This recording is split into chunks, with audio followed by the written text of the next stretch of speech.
恭喜你，你已經去咗你嘅相屬銀行見佢哋嘅按揭專員，仲嚟到一份閃閃發光嘅預批信。你覺得好安全，準備好出去買樓，但係我要話你知，呢種安全感通常係虛假嘅。事實係，嚟自單一銀行嘅預批，只代表一個報價、一個角度、一套規則。喺你簽署任何文件之前，你絕對需要一個第二意見。點解？因為呢個第二意見通常只係一個電話，係你免費嘅保險，幫你避免錯過更好嘅交易，隨時可以為你睇返1萬蚊以上。核心問題係，你嘅銀行專員只係單一貸款機構嘅銷售人員，佢哋嘅職責係賣咗喺銀行自己嘅產品。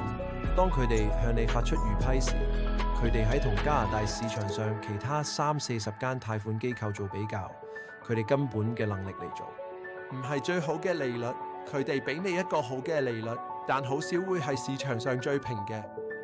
佢哋冇動力去擊敗競爭對手，缺乏靈活性。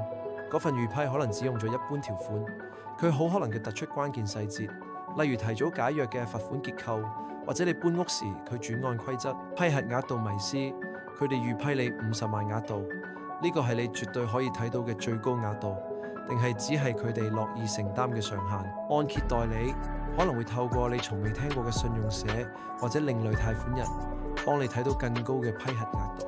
呢個就係獨立按揭代理出現嘅地方。我哋提供嘅服務就係我哋所講嘅星號第二意見保證星號。我哋嘅工作唔係要賣按揭俾你，我哋嘅職責係為你揾出最適合你嘅按揭。當你帶住銀行嘅預批信揾我嘅時，我哋嘅承諾係，我哋會做到以下3點其中之一。我哋擊敗咗，我哋會喺其他貸款機構中為你揾到相同額度但更低利率或更好條款嘅方案。為你冇錢，我哋改善咗，我哋揾到一間提供更好功能嘅貸款機構，例如罰款只需3個月利息，或者提供更高嘅預習上限，俾你更大嘅未來靈活性。我哋確認咗，如果你喺銀行真係提供喺市場上最好嘅交易，我哋會坦誠相告，建議你堅持選擇你銀行嘅報價。我哋會話，你知你手上揸住最好嘅牌，而你為咗確認呢個事實，並冇付出任何成本。請記住，對於標準申請人嚟講，使用按揭代理嘅服務，對你嚟講幾乎係完全免費嘅。我哋由貸款機構支付佣金，而唔係你。所以，當你喺第二意見時，你係零成本、零風險，你冇任何嘢會輸，但係有機會贏到幾千甚至幾萬蚊嘅儲蓄。試睇下，你架車要做大維修，你會唔會只去一間經銷商？唔會。你會問下街邊嘅維修師傅，確保你得到一個公平嘅價格。你嘅按揭比嗰個維修貴100倍。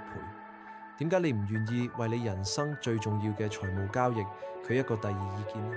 唔好因為所謂嘅忠誠而令你損失金錢。你嘅銀行只會用佢哋自己嘅產品嚟回報你嘅忠誠，而按揭代理會用成個市場上最好嘅產品嚟回報你嘅信任。